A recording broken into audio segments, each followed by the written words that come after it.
আছো? হ্যাঁ, আমি ভীষণ ভালো আছি। আচ্ছা, তোমরা কে কে পাখি, ফুল এই জিনিসগুলো কে কে পছন্দ করো বলো তো? হাত তোলো তো। সকলেই পছন্দ করো? আচ্ছা রহিম, তুমি কয়েকটি পাখির নাম বলো তো। পাখিকে আমরা ইংরেজিতে কি বলি?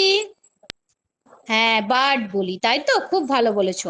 আজ আমরা তোমাদের পাঠ্য বইয়ের এরকম পাখি, ফুল এই সমস্ত প্রকৃতি নিয়ে একটা খুব সুন্দর কবিতা পড়বো, কেমন? পড়বে তো সকলে আমার সাথে? বেশ বেশ, ঠিক আছে। আচ্ছা, তোমাদের কবিতাটার নাম হচ্ছে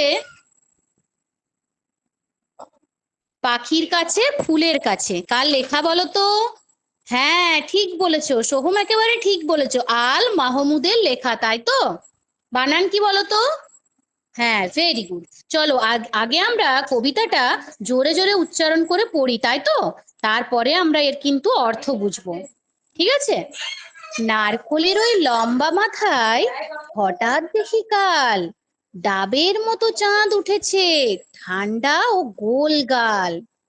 ছিটকিনিটা আস্তে খুলে পেরিয়ে গেলাম ঘর, ঝিম ধরা এই মস্ত শহর কাঁপছিল থর থর। মিনারটাকে দেখছি যেন দাঁড়িয়ে আছেন কেউ, পাথর ঘাটার গির্জেটা কি লাল পাথরের ঢেউ। দরগাতলা পার হয়ে যেই মোড় ফিরেছি বাই, কোত্থেকে এই উটকো পাহাড় ডাক দিল আয় আয়। কেমন লাগলো কবিতাটা? আজ আমরা কবিতাটার প্রথম স্তবকটি বুঝবো। এখানে যিনি কবি রয়েছেন আল মাহমুদ, তিনি কিন্তু আমাদের এই প্রকৃতিটাকে ভীষণ ভালোবাসেন। তিনি প্রকৃতির এই সৌন্দর্য নেওয়ার জন্য প্রকৃতির একটি সুন্দর বর্ণনা করেছেন। কি কবি প্রথমে বলছেন বলতো? নারকোলের ওই লম্বা মাথায় হঠাৎ দেখি কাল ডাবের মতো চাঁদ উঠেছে, ঠান্ডা ও গোলগাল। অর্থাৎ কবি একদিন রাত্রেবেলায় কি করেছেন না, রাত্রেবেলায় প্রকৃতিকে দেখার জন্য বাইরে বেরিয়ে এসেছেন। সেখানে তিনি কি দেখছেন বলতো? নারকোলের মাথার পাশে একটি খুব সুন্দর গোল চাঁদ উঠেছে। তোমরা বলো তো যে গোল চাঁদ কখন আমরা দেখতে পাই, পূর্ণিমাতে না অমাবস্যায়? একদম ঠিক বলেছো, পূর্ণিমাতে আমরা গোল চাঁদ দেখতে পাই, তাই তো? কবিও কিন্তু এই গোলগাল চাঁদটা পূর্ণিমাতে দেখতে পেয়েছিল। ছিটকিনিটা আস্তে খুলে পেরিয়ে গেলাম ঘর, ঝিম ধরা এই মস্ত শহর কাঁপছিল থর থর। কবি যখন ছিটকেনিটা, আচ্ছা কোথায় ছিটকেনি দেওয়া থাকে? হ্যাঁ, দরজাতে।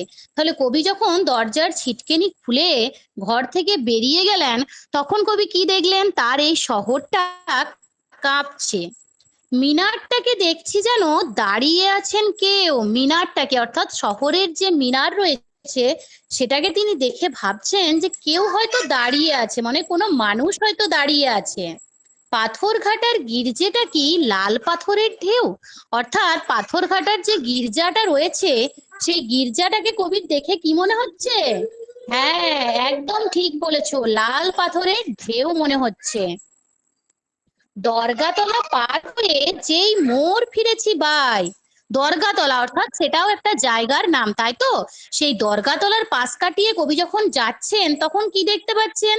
কোত্থেকে এই উটকো পাহাড় ডাক দিল আয় আয়। তখন তিনি একটা পাহাড় দেখতে পাচ্ছেন। কবির মনে হচ্ছে যেন সেই পাহাড়টা কবিকে কি করছে? একদম ঠিক বলেছো, ডাকছে। সেই পাহাড়টা কবিকে ডাকছে।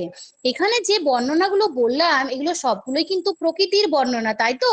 কবি প্রকৃতিকে ভালোবেসে প্রকৃতির যে সৌন্দর্য সেই সৌন্দর্য উপভোগ করার চেষ্টা করছেন।